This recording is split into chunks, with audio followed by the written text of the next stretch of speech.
রমেশের বাড়িতে কিশোর আর মাধব এসে কলিং বেল বাজায়। সেই বাড়িতে সোফায় বসে সারদা টিভি দেখছিল। হঠাৎ করে কলিং বেলের আওয়াজ শুনে সে বলে, বাচ্চাদেরকে লাঞ্চ বক্স দেওয়ার জন্য বৌমা অনামিকা গেছে, সে তো এখন ফিরবে না, তাহলে এ সময়ে কে এলো?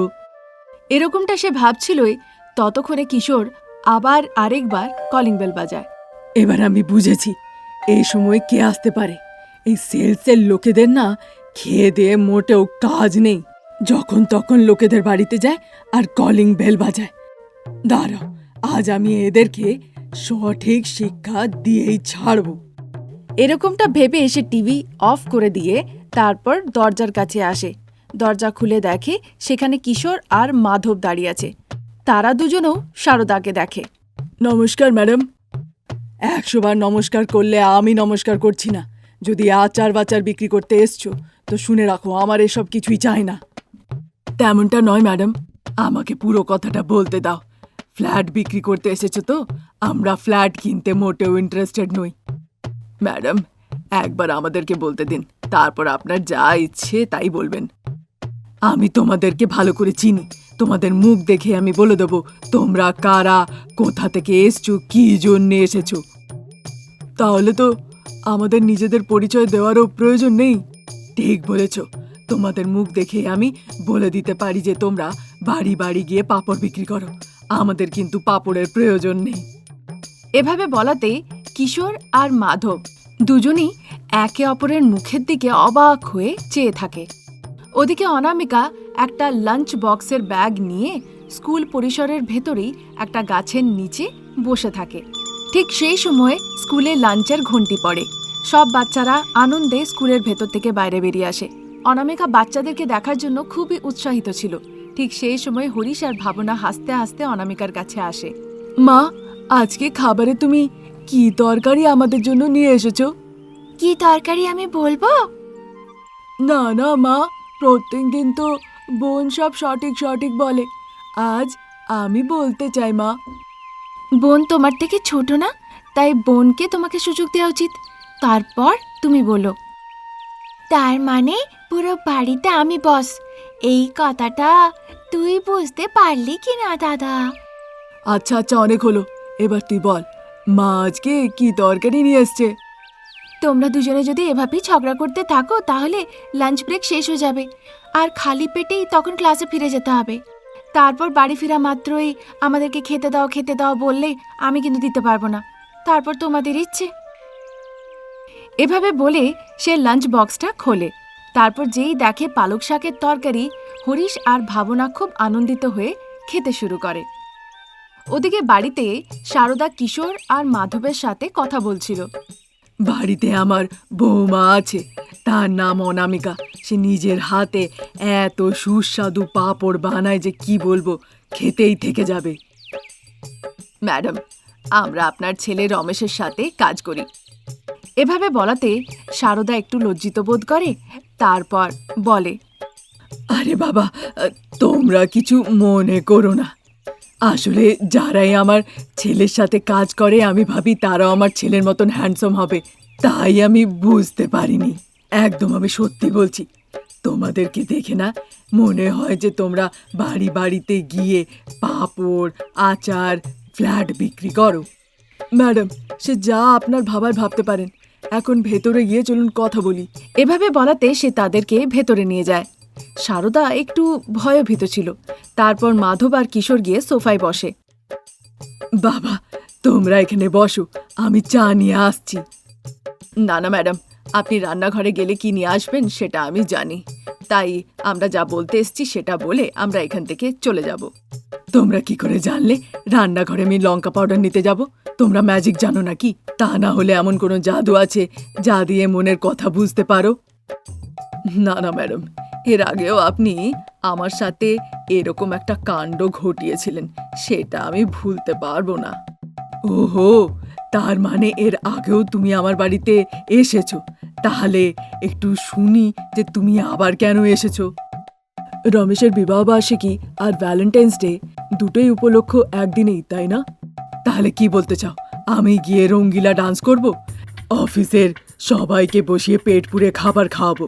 বলো কি করতে হবে? আমাদের রঙ্গিলা ডান্স বা খাবারের দরকার নেই, বাড়িতেই করতে চাই। এই উপলক্ষে আমরা চাই যে স্টেজে চেপে তারা একে অপরকে প্রপোজ করুক। সেখানে যত দম্পতি থাকবে সবাইকে পার্টিসিপেট করতে হবে আর আই লাভ ইউ বলতে হবে। কেমন লাগলো এটা? সেদিন যা খরচা হবে আমি আর কিশোর সব বাজেট সামলে নেব। এ কথা শোনা মাত্রই শারদার মুখ উজ্জ্বল হয়ে ওঠে। ঠিক আছে বাবা, যদি তোমরা চাওই আমার ছেলের বিবাহ বার্ষিকী আর ভ্যালেন্টাইন্স ডে একসাথে নিজের টাকায় সেলিব্রেট করতে তো করো, আমার কি আছে তাতে। এই ব্যাপারটা নিয়ে ওকে কিছু বলবেন না, আমরা সারপ্রাইজ দিতে চাই। ঠিক আছে বাবা, আমি আমার বৌমাকে কিচ্ছু বলবো না, তোমরাও আমার ছেলেকে অফিসে কিছু বলো না। এখন তোমরা এসো, আমার সিরিয়ালের সময় হচ্ছে। একথা বলে কিশোর আর মাধব সেখান থেকে চলে যায়। ওদিকে অফিসের কেবিনে রমেশ নিজের বসেছিল। 10 মিনিটের মধ্যে আসছি একথা বলে এই কিশোর আর মাধব গেল কোথায়? দেখতে দেখতে প্রায় 30 মিনিট পেরিয়ে গেল, এখনো দুজনে ফিরে এলো না। একবার দুজনকে ফোন করে দেখি। একথা ভেবে সে নিজের মোবাইল ফোনটা বের করে কিশোরকে ফোন করে। মাধব যেহেতু বাইক চালাচ্ছিল আর কিশোর বসেছিল, তাই সে ফোনটা তুলে নেয়। বল। তোরা কোথায়? আধা ঘন্টা হয়ে গেছে লাঞ্চ ব্রেকের, আমার খুব খিদে পেয়েছে। তোরা আসছিস না আমি খেয়ে নেব? হ্যাঁ হ্যাঁ, আমরা আসছি, আরো 10 মিনিট মাত্র অপেক্ষা কর। একথা বলে কিশোর ফোনটা রেখে দেয়। ওদিকে অনামিকা বাচ্চাদের সাথে লাঞ্চ ব্রেকে দেখা করতে গেছিল। আচ্ছা বাচ্চারা, লাঞ্চ টাইম ওভার হয়ে গেছে, এবার তোমরা ক্লাসে যাও।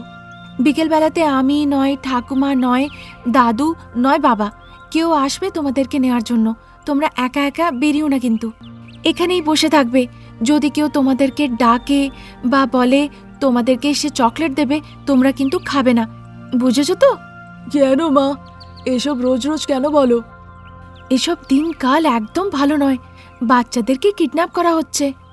একা একা গেলে কুকুরে অ্যাটাক করতে পারে বা অনেক সময় চকলেটে কেমিক্যাল মিশিয়ে কেউ খাইয়ে দিতে পারে। দাদা, মা যখন এসব বলছে তার মানে ভালোর জন্যই বলছে। ঠিক আছে মা। ভাবনা যখন এরকম বলছিলই ততক্ষণে স্কুলের ঘন্টি বেজে ওঠে। হরিশ আর ভাবনা ক্লাসরুমে ফিরে যায়। অনামিকা বাড়ির দিকে রওনা দেয়।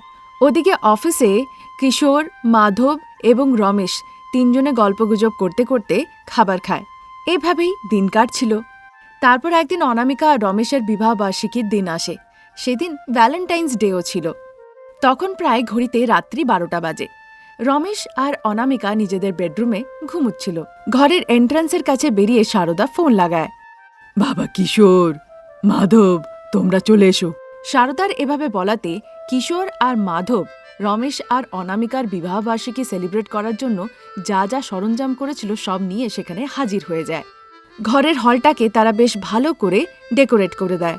বাচ্চারা, নিজেদের মা বাবাকে ঘুম থেকে তুলে এখানে নিয়ে এসো তো। এভাবে বলাতে হরিশ আর ভাবনা আনন্দে ছুটতে যায় নিজেদের মা বাবার কাছে। তারপর তাদেরকে ঘুম থেকে তুলে তাদেরকে নিয়ে বাইরে আসে। তারা বেরিয়ে এসে দেখে চারিদিক সাজানো আছে। তা দেখে তারা ভীষণ আনন্দিত হয়। যেহেতু তাদের সেদিন বিবাহবার্ষিকী ছিল আর তার সাথে সাথেই ভ্যালেন্টাইন্স ডেও ছিল, তাই তারা আনন্দে কেক কাটে। বাচ্চারাও এই সব কিছু দেখে আনন্দে ভরে ওঠে। রাম, আজকে ভ্যালেন্টাইন্স ডে আর আজকে তোকে অনামিকাকে প্রপোজ করতে হবে, কর। একথা বলে সে রমেশকে গিয়ে একটা গোলাপ ফুল দেয়। রমেশ লজ্জা পেতে পেতে গোলাপ ফুলটা নিয়ে সে অনামিকার কাছে যায়। অনু, আই লাভ ইউ। এরকমটা বলে সে অনামিকাকে গোলাপের ফুল দেয়। অনামিকা লজ্জা পেয়ে যায়। Same to you Ram. এরকমটা বলে অনামিকা লজ্জা পেয়ে রমেশের হাত থেকে গোলাপ ফুলটা নিয়ে নেয়। সবাই হাততালি দিতে লাগে। পরের দিন অনামিকা আর রমেশ গিয়ে শারদা আর প্রসাদের পা ছুঁয়ে আশীর্বাদ নেয়। বাবা রমেশ, আজকে তোমাদের দুজনের বিবাহ বার্ষিকী, বৌমাকে নিয়ে কোথা থেকে ঘুরে এসো। মা, বাচ্চাদেরকে ছেড়ে আমরা এভাবে বাইরে চলে যাব, সেটা ভালো দেখাবে না। আমরা দুজনে বাচ্চাদের খেয়াল রাখবো, তোমরা ঘুরে এসো। যাও বাবা, আমি আর বোন দাদু ঠাম্মার সাথে বাড়িতে আরাম করে থেকে যাব। এভাবে বলাতে রমেশ আর অনামিকা লাভ বার্ডসদের মতন ভ্যালেন্টাইন্স ডের উপলক্ষে বাইরে ঘুরতে চলে যায়। এই ছিল আজকের গল্প। নতুন গল্প নিয়ে আমরা খুব তাড়াতাড়ি হাজির হব। ততক্ষণের জন্য নমস্কার। সরলা নিজের ঘরের দরজার সামনে দাঁড়িয়ে প্রতিবেশী অনামিকার দরজার দিকে বারবার দেখছিল। সে কি, এখনো যে অনামিকা নিজের বাড়ি থেকে বাইরে বেরুলো না, তাহলে কি আর জ্বালানির কাঠ নিতে জঙ্গলে যাবে না? এমনটা ভাবছিলই ততক্ষণে ঘরের ভেতর থেকে তার শাশুড়ি মা অপর্ণা বাইরে বেরিয়ে আসে। কি গো বৌমা, এখনো জঙ্গল যাওনি কাঠ আনতে, বাড়িতেই আছো? এখনো অনামিকা জঙ্গল যাওয়ার জন্য বেরোয়নি যে। অনামিকার সাথে কি মতলব? সে নিজের কাজ করছে হয়তো, তুমি তোমার নিজের কাজ করো। সব কাজ ওর সাথেই করতে হবে তার কোনো মানে আছে? তুমি যাও। এখানেই তো যত অসুবিধা। আপনার মাথায় কখনো ভালো কথা আসতেই পারে না। তার কাছে যা আছে, যতটুকু আছে তা দিয়েই সবাইকে সাহায্য করে। আর আপনি কখনো কাউকে সাহায্য করেন না, শুধু অহংকার দেখান। আর যদি কখনো ভুলবশত কেউ আপনার কাছে আসে সাহায্য চাওয়ার জন্য, তাহলে সবথেকে আগে আপনি তার সাথে কথা বলা বন্ধ করে দেন। যদি আপনার এইরকম স্বভাব হয় তাহলে আপনি বলুন না, কে আপনার সাথে কথা বলবে, আপনাকে পছন্দ করবে বা সম্মান করবে? সরলাকে অপর্ণা বলে। ঠিক সেই সময় এক বয়স্কা মহিলা লাঠি নিয়ে তাদের বাড়ির সামনে এসে দাঁড়ায়। মা, আমার খুব খিদে পেয়েছে, কিছু খেতে দাও মা, তোমাদের পুণ্যি হবে। বয়স্কা মহিলা সেখানে এসে তাদের কাছে বিনতি করতে লাগে। হ্যাঁ গো বৌমা, মনে হয় এই বয়স্কা মহিলার খিদে পেয়েছে, যাও ভেতর থেকে ভাত ডাল এনে দিয়ে দাও। ওরে বাবা, একবার যদি এনাকে খেতে দেন না, তাহলে ইনি রোজ আসবে এখানেই। তারপর দুদিন পরে এখানে এসে বেঞ্চের উপরে বসে পড়বে আর বলবে আজ থেকে আমি এখানেই থাকবো, তখন বুঝবেন। এমন বলো না মা, আমি বয়স্কা, আজ নয় তো কাল পটল তুলবো। খুব খিদে পেয়েছে, খাবার দিলে মানুষের পুণ্যি হয় গো। ভালোবেসে কথা বুঝতে পারো না নাকি? তারপর সে এক লাথি ওই বয়স্কা মহিলাকে মারে। সে মাটিতে পড়ে যায়। তাড়াতাড়ি করে অপর্ণা গিয়ে তাকে মাটি থেকে তোলে। দেখো বয়স্কা মহিলা, আমি বুঝে গেছি এটা অনামিকার বাড়ি নয়। আমি অনামিকার বাড়িতেই যাব। যতবার এখানে ক্ষুধার্ত অবস্থায় এসছি তোমরা বের করে দিয়েছ। তোমরা দেখো বয়স্কা মহিলা, অভিশাপ দিও না, আমি হাত জোর করছি। এভাবে বলাতে সেই বয়স্কা মহিলা সেখান থেকে অনামিকার বাড়িতে যায়। সে যে খুব ক্ষুধার্ত, সেখানে গিয়ে সে খাবার চায়। অনামিকা একটা প্লেটে করে ভাত, ডাল, তরি তরকারি, আচার এনে সেই বয়স্কা মহিলাকে দেয়। বুড়িমা, এখানে বসো, বসে খাবার খাও, আর খেয়ে প্লেটটা নিচে রেখে দিও। তারপর একটু বিশ্রাম করতে চাইলে এখানে বারান্দায় জিরিয়ে নিও। শাশুড়ি মা এখানেই আছে, কিছু চাইলে বলো। একথা বলে অনামিকা ভেতরে চলে যায়। বয়স্কা মহিলা সেখানেই বসে খাবার খেতে লাগে। এক গ্লাস জল নিয়ে সারদা এনে রেখে দেয়। আর এই সব কিছু অপর্ণা আর সরলা লুকিয়ে লুকিয়ে দেখে। দেখলে বৌমা, তোমার আর অনামিকায় কত পার্থক্য। একথা বলে সেখান থেকে সে চলে যায়। এসব দেখে সরলার ভীষণ জ্বলন হয় আর মনে মনে অনামিকাকে গালাগালি করে। তারপর কিছুক্ষণের মধ্যেই অনামিকা এক হাতে দড়ি আর এক হাতে একটা কুড়ুল নিয়ে বাড়ির বাইরে বেরিয়ে আসে। সেটা সরলা দেখে। অনামিকা যাওয়ার আগেই আমি জঙ্গলে গিয়ে জ্বালানির কাঠ জড়ো করে নেব। একথা ভেবে সরলা তাড়াতাড়ি জঙ্গলে যেতে লাগে অনামিকার যাওয়ার আগেই। মা, আমি জ্বালানির কাঠ নেওয়ার জন্য জঙ্গলে যাচ্ছি, আপনি সাবধানে থাকবেন কিন্তু। হ্যাঁ গো বৌমা, এখন জঙ্গলে যেও না, শহরে কিছু কাজ আছে। কি হয়েছে মা? বাবার ওষুধ শেষ হয়ে গেছে নাকি? না না, তার ওষুধ আছে। আমার ছেলে যে 3 দিন আগে গ্যাস স্টোভটা নিয়ে এলো, সেটাকে ওখানে গিয়ে মেরামত করাতে হবে। এই তো সারিয়ে নিয়ে এসেছিলাম মা, আবার খারাপ হয়ে গেছে বুঝি? হ্যাঁ গো বৌমা, আর সকাল সকাল দুধ গরম করতে গিয়ে দেখি যে ভালো করে জ্বলছে না। সে কি করে হয় মা? এই 2-3 দিনের মধ্যেই 500-600 টাকা শুধু মেরামতে লেগে গেল। এমনি কি চলে বলুন দেখি? একথা বলে সে মনে মনে খুব দুঃখ পায়। ঠিক সে সময় ওই বয়স্কা মহিলা বাগানে বসে খাবার খাচ্ছিলই। মা, তুমি আমাকে পেট ভরে খাইয়েছ, তোমার খুশি থাকা উচিত। একথা শুনে অনামিকা হাত জোর করে তাকে প্রণাম জানায়। আমি তোমার ঘরের খাবার খেয়েছি, আমার ওপরে তোমার ঋণ আছে। তাই অনামিকা, আমি তোমাকে একটা মন্ত্র বলবো, একবারই ব্যবহার করো কিন্তু। তারপর তোমার যা মনে ইচ্ছে আছে সব পূর্ণ হবে। আচ্ছা বেশ ঠাকুমা। এদিকে নিজের কানটা আমার কাছে নিয়ে এসো। এরকমটা বলার পরে সেই বয়স্কা মহিলা অনামিকার কানে কানে একটা মায়াবী মন্ত্র পড়ে। সেটা অনামিকা খুব ধ্যান দিয়ে শোনে। মনে রেখো অনামিকা, শুধু একবারই বলো। এ কথা বলে ওই বয়স্কা মহিলা সেখান থেকে চলে যায়। ততক্ষণে রমেশ যে বাড়ির বাইরে ছিল সে নিজের বাড়ি ফিরে আসে। দেখছি শাশুড়ি বৌমা দুজনেই খুব দুঃখিত। তাহলে কি এই দুঃখ ওই গ্যাস স্টোভটার জন্য? ঠিক বলেছে তো অনামিকা? হ্যাঁ গো, 3 দিনের মধ্যেই এটা আবার রিপেয়ার হলো, আবার খারাপ হয়েছে। এখন আবার নতুন কেনার মতো টাকা নেই। যা টাকা রোজগার হয় খাওয়া দাওয়া, বাবার ওষুধপত্র, বাচ্চাদের লেখাপড়ায় খরচা হয়ে যায়। আবার একটা নতুন কি করে যে কিনি সেটাই বুঝে উঠতে পারছি না। এ কথা বলে অনামিকা দুঃখিত হয়ে পড়ে। হ্যাঁ গো বৌমা, তুমি জঙ্গলে গিয়ে কাঠ কেটে নিয়ে এসো। যেভাবে তুমি টেবিল চেয়ার বানাও না, সেরকমই স্টোভ বানাও। অনেক বিক্রি হবে আর আমরাও ভালো রোজগার করব। এ কথা বলাতে অনামিকাও এটা নিয়ে চিন্তা করতে লাগে। হ্যাঁ অনামিকা, মা ঠিক কথা বলেছে। আমাদের মতন সব পরিবারেরই স্টোভের প্রয়োজন। তাই সকলে আমাদের কাছে এসে স্টোভ কিনবে আর আমাদের ব্যবসাও শুরু হয়ে যাবে। তুমি একবার ভেবে দেখো। আমি এখন কাজে বাইরে যাচ্ছি। এ কথা বলে রমেশ সেখান থেকে চলে যায়, কিন্তু অনামিকা চিন্তা করতে লাগে। আচ্ছা বেশ মা, আপনি আর আপনার ছেলে যেমনটা বললেন আমরা কাঠের স্টোভ বানাবো আর সেটাকে বিক্রি করব। ঠিক আছে তো? তাহলে এখন আমি জঙ্গলে যাই আর স্টোভ বানাবার জন্য প্রয়োজন মতন কাঠ নিয়ে আসি। ঠিক আছে বৌমা। আপনি কিন্তু বাবাকে একটু লক্ষ্য রাখবেন। আচ্ছা, তুমি সাবধানে জঙ্গলে যাও। এ কথা বলে সারদা ঘরে চলে যায় আর অনামিকা জঙ্গলের পথে বেরিয়ে যায়। সরলা আগেই জঙ্গলে ছিল। সে একটা শুকনো গাছ দেখে সেখান থেকে জ্বালানির কাঠ নিয়ে নেয় আর তখন দেখে অনামিকা আসছে। অনামিকা, আমি এই শুকনো গাছটাকে কেটেছি জ্বালানির কাঠ নিয়ে যাব বলে। এখন তুমি কি নেবে? আমার যে কাঠের দরকার সেটা জ্বালানির কাঠ নয় সরলা, বড় গাছের ডাল লাগবে। তুমি যা ভেঙেছো সেগুলোকে তুমি নিয়ে যাও। বড় গাছের ডাল? কিন্তু কেন? আমার কাজ আছে, তুমি জ্বালানির কাঠ নিয়ে বাড়ি যাও। একথা বলে অনামিকা গাছের ডাল দেখতে লাগে যেটা দিয়ে সে স্টোভ বানাতে পারবে। সরলা গাছের ডাল ভাঙা বন্ধ করে দেয় আর দেখতে লাগে যে অনামিকা কি করছে।